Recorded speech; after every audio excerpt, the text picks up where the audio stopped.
I'm not listening to it, but the kid's doing himself no favours. Simple as that, and that's what he is.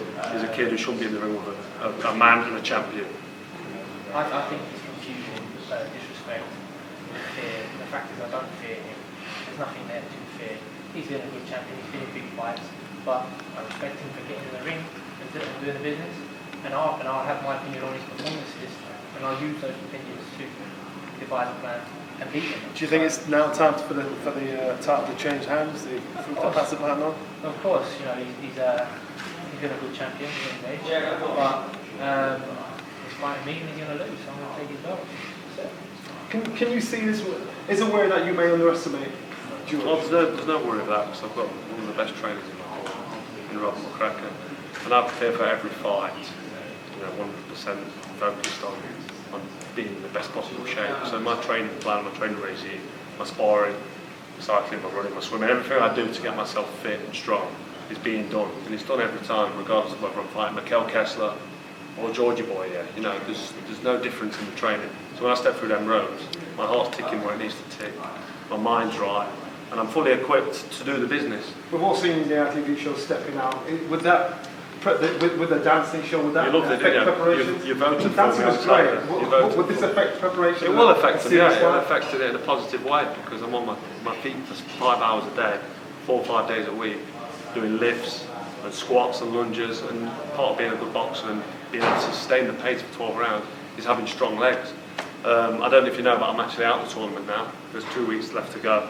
I'm no longer taking part in the dance tournament, so I've got 10 weeks now to concentrate solely on this fight. Why have you pulled out for such good training? Why am I? He wants to know why I'm disrespectful. I can't even look at this guy. He wants to know why he thinks he's disrespectful. He's saying Froch and asking me a question which is just ridiculous. I'm not allowed to ask you a question. I'd like I'll to make talk. eye contact with me, and I'm the one who's disrespectful. To be honest. We actually joked in the studio and thought this guy be voted to keep you in the show, hoping that it'll affect your training. But has it affected your training at all? Well, I've done everything what I usually do at this stage. My runs, my gym sessions with Rob, my pads, everything I'll do I've done already, as well as doing the dancing. So what I'm saying is it's affected in a positive way, because it's giving me some extra strength in my legs. George, tell us what you've seen.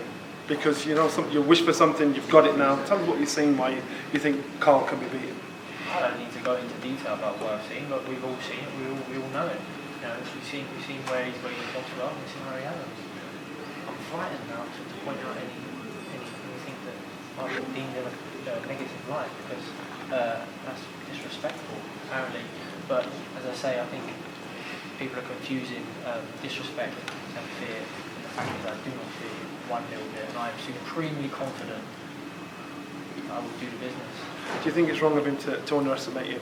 Maybe going on the sparring you've done before in the past?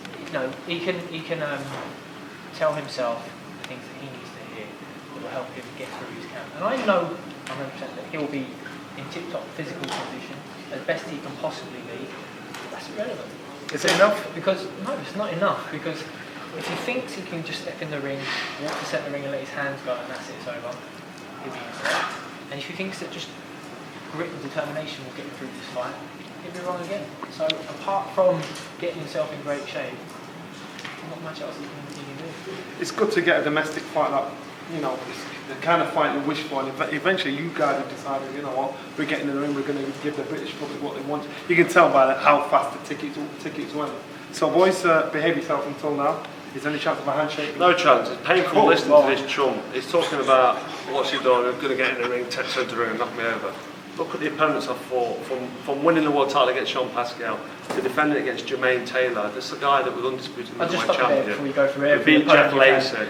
You've seen the opponents I've boxed, you've seen the 11 world title fights back to back at top level.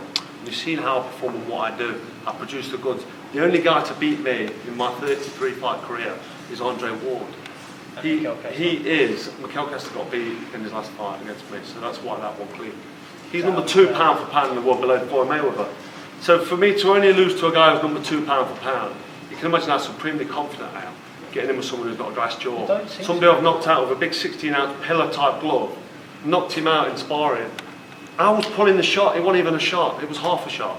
I know that once I connect on that little glass jaw, the fight's over. But you're going to see it for yourself on the 23rd of November. It's going to be so, it's the sense of the pitch in feeling your voice is going to be so nice. when I knock him out. He knows it's coming on. Look at his glassy eyes, What? his glazed eyes, all worried. I'm going to knock I'm you not out. worried, you And sound you know for a worried, you fact look worried. you're getting knocked out. Well, boys, let's save the energy until fight night, November the 23rd in Manchester. Should be a cracker. It's getting a little hairy here. I want out. Pleasure, Johnny. Well done. Well done, Johnny. All right, well done. I'm gone. Troublemaker, Nelson. What?